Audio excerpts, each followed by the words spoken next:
Hello students, welcome back to our channel. तो आज हम इस लेक्चर में एमसीक्यू सीरीज स्टार्ट करने जा रहे हैं। तो पहला जो चैप्टर है वो है body fluid and circulation from class 11th। Okay, तो हम इस चैप्टर से 20 इंपॉर्टेंट एमसीक्यू क्वेश्चंस डिस्कस करेंगे। ओके, तो चलिए वीडियो को शुरू करते हैं। वीडियो को शुरू करने से पहले मैं बोलना चाहूँगी कि अभी तक अगर आपने चैनल को सब्सक्राइब नहीं किया है तो पहले चैनल को सब्सक्राइब कर दीजिए। ज़्यादा से ज़्यादा वीडियो को अपने दोस्तों के साथ शेयर कीजिए और कमेंट करना ना भूलिए। ओके, तो चलिए वीडियो को शुरू करते हैं। तो सबसे पहले जो क्वेश्चन है वो है the blood cell that prevents allergy is. Option A is neutrophil. Neutrophil का काम क्या होता है? ये जर्म्स को और फॉरेन पार्टिकल्स को मार देता है by the process of phagocytosis. Option B that is basophil. Basophil क्या करता है? ये ब्लड कोआगुलेशन को प्रिवेंट करता है। बेसोफिल सेल से हेपरिन सिक्रेट होता है और ये हेपरिन ब्लड वेसल्स में ब्लड कोआगुलेशन नहीं होने देता है। Option C that is eosinophil. Eosinophil का काम होता है एलर्जी को प्रिवेंट करना। And option D that is monocyte. Monocyte का काम क्या होता है? ये भी फॉरेन पार्टिकल को मार देता है by the process of phagocytosis. तो राइट आंसर क्या हो जाएगा? That is option C eosinophil. Right. Question number 2, that is the plasma protein that gives maximum viscosity of blood. Viscosity, that means density of blood. Okay, density of blood. Option A is albumin, option B is globulin, option C is prothrombin, and option D is fibrinogen. So the right answer will be option B, globulin. And question number 3, that is anticoagulant heparin is secreted by. कहाँ से secrete होता है? हमने अभी बताया कि anticoagulant heparin basophil cell से secrete होता है। So option A is neutrophil, option B basophil, option C lymphocyte, option D monocyte. So the right answer will be option B, basophil cell. Question number 4, that is the mineral necessary for blood coagulation is. Option A is sodium, option B potassium, option C magnesium, and option D calcium. So the right answer will be option D, calcium. अगर आपको पूछे कि कौन से vitamin blood coagulation में help करता है, that is vitamin K. Okay. And question number 5, that is the blood group that can safely receive blood from all groups. ये कौन सा ब्लड ग्रुप है जो कि बाकी जो ब्लड ग्रुप के पर्सन है उससे ब्लड ले सकते हैं? ओके, दैट इज कौन सा ब्लड ग्रुप को यूनिवर्सल रेसिपिएंट कहते हैं? यूनिवर्सल रेसिपिएंट कहते हैं। देखो, option A that is A blood group, option B that is B blood group, option C that is AB blood group, and option D that is O blood group. देखो, the right answer will be option C that is AB blood group. AB blood group को universal recipient क्यों कहते हैं? देखो, इसके जो RBC होते हैं, RBC में antigen A and antigen B दोनों ही पाए जाते हैं। Antigen A and antigen B दोनों ही पाए जाते हैं, जिसको एग्लूटिनोजन कहते हैं। एग्लूटिनोजन। ओके, और इसके प्लाज्मा में कोई भी एंटीबॉडी नहीं पाए जाते हैं, जिसको एग्लूटिनिन भी कहते हैं। एग्लूटिनिन। ओके, देखो, प्लाज्मा में कोई भी एंटीबॉडी ना होने की वजह से ये सभी ब्लड ग्रुप के पर्सन से ब्लड रिसीव कर सकते हैं विदाउट कोआगुलेशन। ओके, देखो, question number 6, that is the lifespan of RBC is. Option A is 80 days, option B is 100 days, option C is 120 days, and option D is 140 days. So the right answer will be option C, that is 120 days. Question number 7, that is the stage of erythropoiesis in which hemoglobin appears in RBC. Erythropoiesis, that means the formation and maturation of RBC. Okay, option A is a pro-erythroblast stage, option B early normoblast stage, option C intermediate normoblast stage, and option D late normoblast stage. So the right answer will be intermediate normoblast. Okay, question number 8, that is the amount of hemoglobin in the blood of adult male is. Option A is 10 gram percent, option B is 12 gram percent, option C is 15 gram percent and option D is 18 gram percent। देखो adult जो female है उसके शरीर में कितने haemoglobin पाए जाते हैं, दैट इज 12.5 टू 14.5%, और जो मेल है उसके शरीर में 14.5 टू 15.5 हीमोग्लोबिन पाए जाते हैं परसेंटेज। ओके देखो, so the right answer will be 15 gram percent। And the next question, that is question number 9, the maximum number of leucocyte is. देखो ऑप्शन ए इज न्यूट्रोफिल जो कि पाए जाते हैं 70%, ऑप्शन बी इज यूसिनोफिल जो कि पाए जाते हैं 2 to 3%, option C is lymphocyte जो कि पाए जाते हैं 20 to 25% of total leucocyte. Okay, and option D is monocyte जो कि पाए जाते हैं 3 to 7%। So the right answer will be option A, neutrophil। Question number 10, that is which one is not a stage of erythropoiesis? Erythropoiesis, that means formation and maturation of RBC, right? देखो option A is hemocytoblast, option B is myeloblast, option C is erythroblast and option D is normoblast। So the right answer will be option B, myeloblast।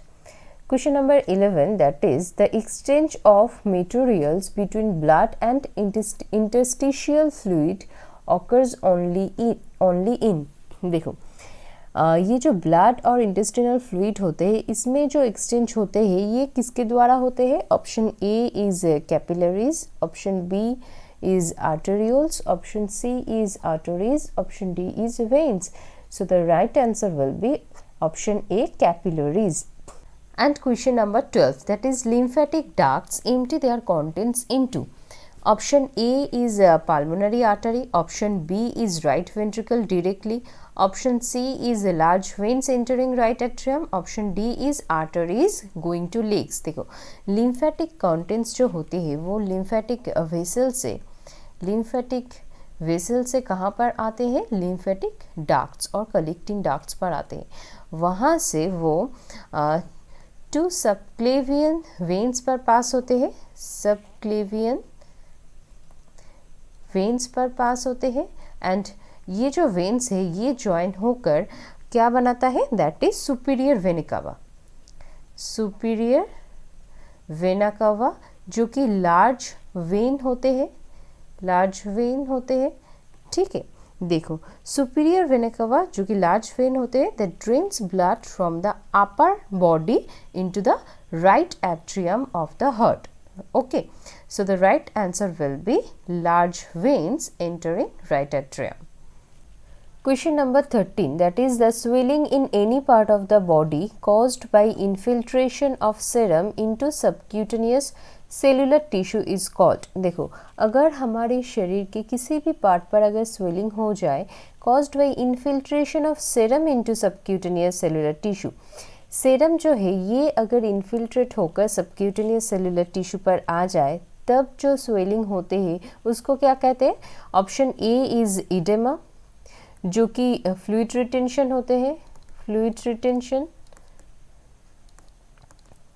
Option B is atheroma जो कि होते हैं deposition of fat, deposition of fat in artery,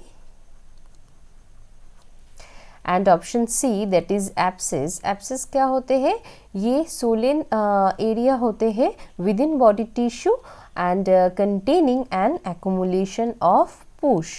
okay, and option D that is dropsy, it is an accumulation of watery fluid in the tissue। Okay, so the right answer will be option A, edema। Question number 14, that is the lymph consists of। Option A is plasma, option B is leukocytes, option C is plasma and erythrocytes, and option D is plasma and leukocytes. So the right answer will be option D, plasma and leukocytes. Question number 15, that is which of the following are not components of blood? Option A is plasma, जो कि blood के components होते हैं और ये 55% blood में पाए जाते हैं। Gases and other dissolved substances, ये भी ब्लड के कंपोनेंट्स होते हैं। Option C is blood cells and platelets, ये भी ब्लड के कंपोनेंट्स होते हैं। Option D is none of the above, so the right answer will be option D. Question number 16, that is which of the following ions is involved in blood clotting? ये इनमें से कौन से ion blood clotting में involve होते हैं? Option A is sodium, option B is potassium, option C is calcium, option D is iron. So the right answer will be option C, calcium. Question number 17, that is which of the following associations is incorrect? Okay, option A is plasma, plasma में water, nutrients and waste products पाए जाते हैं, तो ये सही है। Option B is WBC, infection fighting, तो WBC का काम होते हैं इन्फेक्शन के साथ फाइटिंग करना, तो ये भी सही है। Option C that is RBC, blood clotting, तो ये तो सही नहीं है क्योंकि RBC का काम नहीं है ब्लड क्लॉटिंग में हेल्प करना। RBC का काम क्या होता है? To transport O2, CO2 and many more. Option D that is platelets, इसका काम ब्लड क्लॉटिंग होते हैं, ब्लड क्लॉटिंग में हेल्प करना होते हैं। सो ये तो सही है। So the right answer will be option C, क्योंकि यहाँ पर पूछे गए हैं कि कौन से ऑप्शन इनकरेक्ट है। सो ऑप्शन सी इनकरेक्ट है, तो सही आंसर ऑप्शन सी हो जाएगा।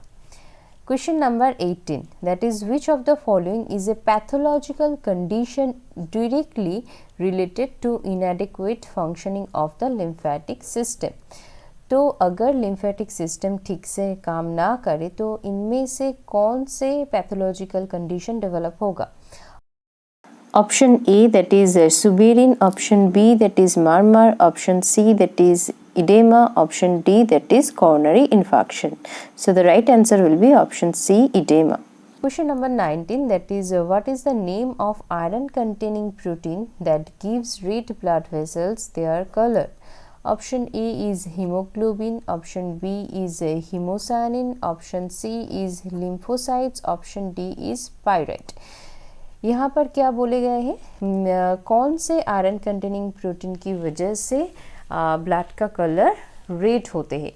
सो option A will be right answer, that is haemoglobin. And the next question, that is question number 20। देखो, the dash produces RBC, RBC कहाँ से produce होता है? That is bone marrow, right, which transport O2 and some CO2। Okay, देखो यहाँ पर option क्या क्या है? Option A that is liver, O2 mineral ions, जो कि नहीं होगा। Option B bone marrow, O2 CO2, तो ये तो सही है। Option C liver, O2 CO2, ये भी सही नहीं है।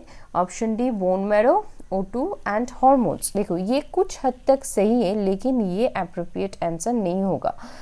So the right answer will be option B. Okay, देखो अगर आपको दो सिमिलर ऑप्शन मिल जाए तो आपको दोनों में से सबसे ज़्यादा अप्रोप्रिएट जो आंसर है वही चूज़ करना पड़ेगा, राइट।